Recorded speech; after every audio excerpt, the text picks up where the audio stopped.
আশা করি সকল বন্ধুরা ভীষণ ভীষণ ভালো সুস্থ আছো। আলহামদুলিল্লাহ আমরা ভালো আছি। Hello guys, welcome back to our channel. প্রতিদিনের মতো নতুন একটা ভিডিওতে সবাইকে স্বাগত জানাই। আমার আসমা কিচেন অ্যান্ড ব্লগে সবাইকে ওয়েলকাম জানাচ্ছি। একেবারে ঝমঝমিয়ে বৃষ্টি হচ্ছে, এরই মধ্যে আমি ভিডিওটা শুরু করে দিলাম। দেখো বন্ধুরা, বৃষ্টির জলে আমার বাড়ির ফুল গাছগুলো কত সুন্দর গ্লেজিং হয়েছে। আর ওদের খাদ্য তো একেবারেই বরসার পানি। সারা বছরের মতো ওরা একেবারে বৃষ্টির পানিতে ভেজে সুন্দর সুন্দর ফুল দেয়, আমাদের সুন্দর সুন্দর পাতা দেয়। আর এই প্রাকৃতিক দৃশ্য দেখতে কিন্তু ভীষণই ভালো লাগে। একেবারে সারাদিকে সবুজে সবুজ।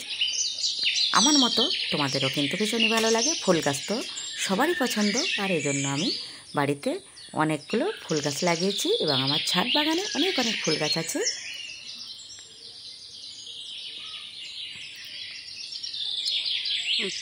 এখানে হাজব্যান্ড আমার মাংসের লোম খুঁটে দিচ্ছে।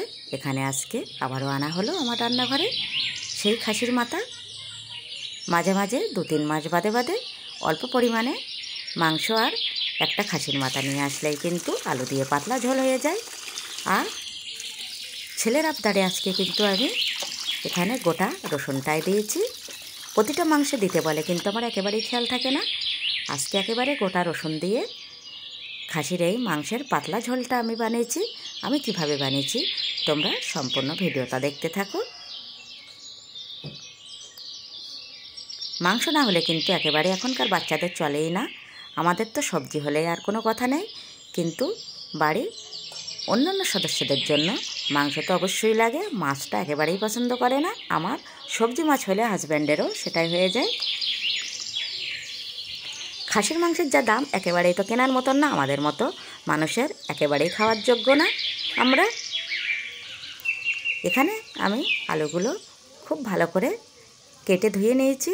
এখন তেলের মধ্যে একটু লাল লাল করে ভাজা করে নেব। যেহেতু এটা চন্দ্রমুখী আলু, এখানে অল্প একটু ভাজা করে নিয়ে হয়ে যাবে কোনে।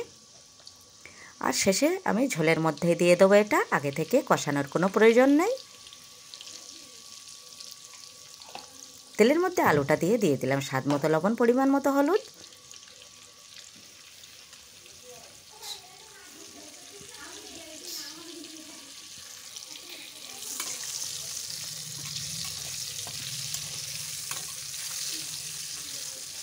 অনেক কষ্ট করে আমার মাটির উনানে ভাতটা রান্না করে নিচ্ছি, নয়তো অনেকটাই গ্যাসও পুড়ে যাবে আর কারেন্টেরও বিল উঠে যাবে।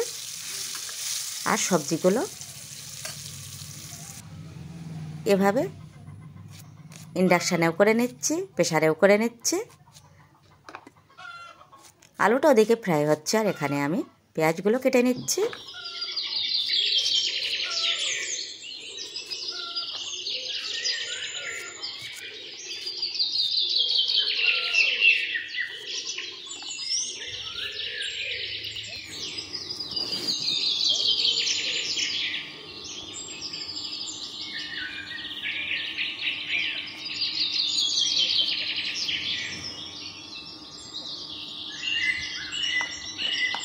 পেঁয়াজটা কেটে নেওয়ার পরে আমি শিলপাটায় আদা রসুন লঙ্কাটা একটু বেটে নেব।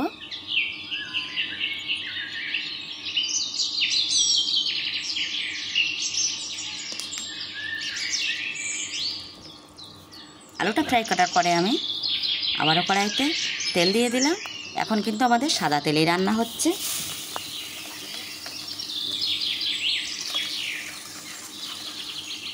তেলের মধ্যে দিয়ে দিলাম অনেকগুলো পেঁয়াজ। পেঁয়াজটা এখন লাল লাল করে ফ্রাই করে নেব।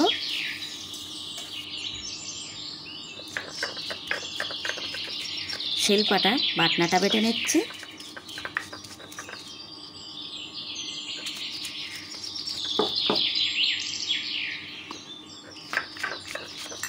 কয়েকটা কাঁচা লঙ্কা দিয়ে দিয়েছি টেস্টের জন্য। টেস্টের জন্য অবশ্যই কাঁচা লঙ্কা দেওয়া প্রয়োজন আমার মনে হয়।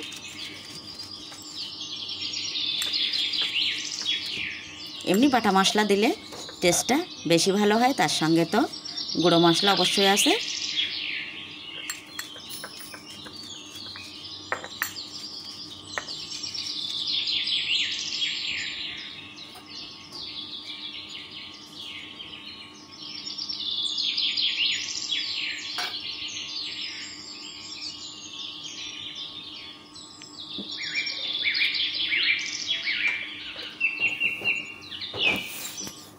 শিলপাটায় বেটে মশলায় কিন্তু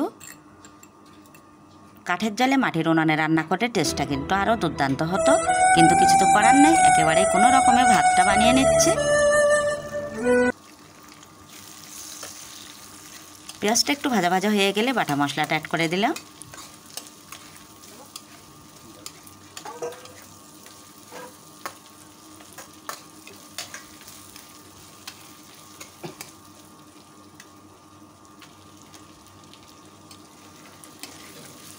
মশলাটা আমার একেবারেই কষানো রেডি। এখন দিয়ে দিচ্ছি ধুয়ে রাখা মাংস।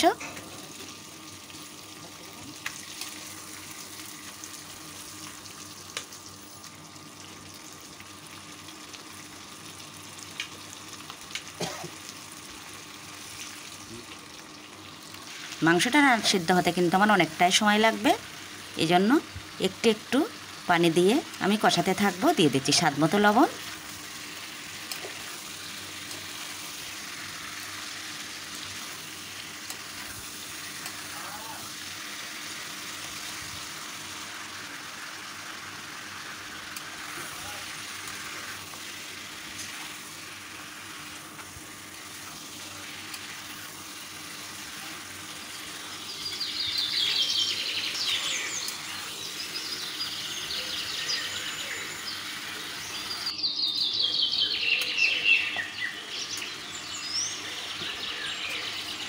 একে একে আমি গুঁড়ো প্যাকেট মশলাগুলো দিয়ে দিচ্ছি।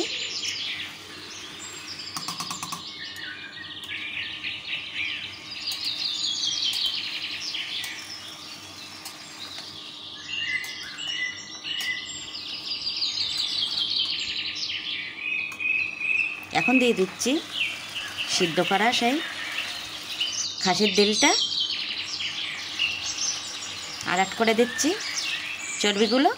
চর্বিগুলো আগে দিলে একেবারেই গলে যাবে, এই জন্য কষানোর সময় আমি দিয়ে দিচ্ছি। যদিও একেবারেই চর্বি খাওয়া উচিত না, তবু এটা আমার ভীষণই ভালো লাগে। মাংস তো একেবারেই খায় না। এখন আমি শিলপাটা ধুয়ে যে জলটা রেখেছিলাম সেটাই দিয়ে দিচ্ছি।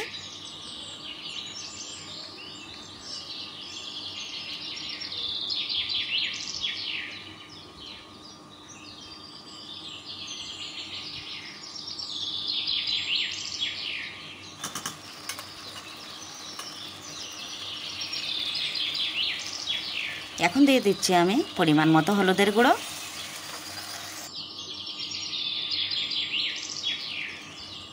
এখন দিয়ে দিচ্ছি গোটা এলাচ, একটু ফাটিয়ে নিয়েছি।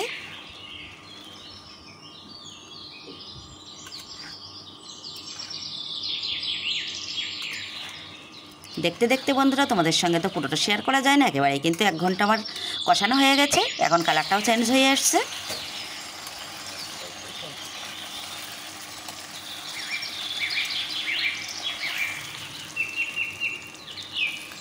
একেবারেই দেখো বন্ধুরা কালো ভুনার মতো অবস্থা।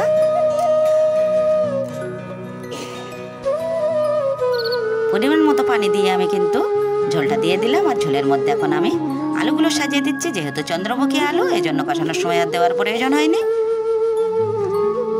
এভাবে ঢাকনা দিয়ে এখন কিছুক্ষণ ফোটাতে থাকবো।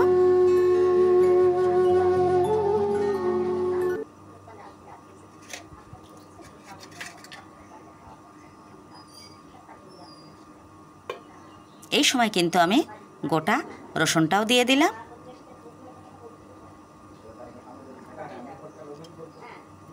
আগে থেকে আমি ভিজিয়ে রেখেছিলাম আর সুন্দর করে ধুয়ে পরিষ্কার করে আলুর সাথে সাথে কিন্তু রসুন দুটোও দিয়ে দিলাম। তোমরা অনেকেই জানো মাংসের মধ্যে গোটা রসুন দিলে টেস্টটা কত দারুণ হয়। আর যে যে না জানো অবশ্যই ট্রাই করবে, অনেক মজা হয়েছিল। এভাবে দেখতে দেখতে রান্নাটাকে আমি শেষ করে দিলাম।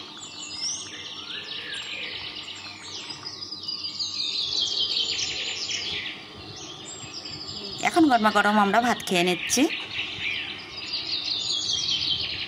আবারও দেখা হচ্ছে নতুন কোনো ভিডিওর সাথে। ততক্ষণে আমার সকল বন্ধুরা ভীষণ ভীষণ ভালো সুস্থ থেকো। আবারও দেখা হচ্ছে নেক্সট ভিডিওতে। আজকের মতো খেতে খেতে আমি তোমাদের কাছ থেকে বিদায় নিচ্ছি।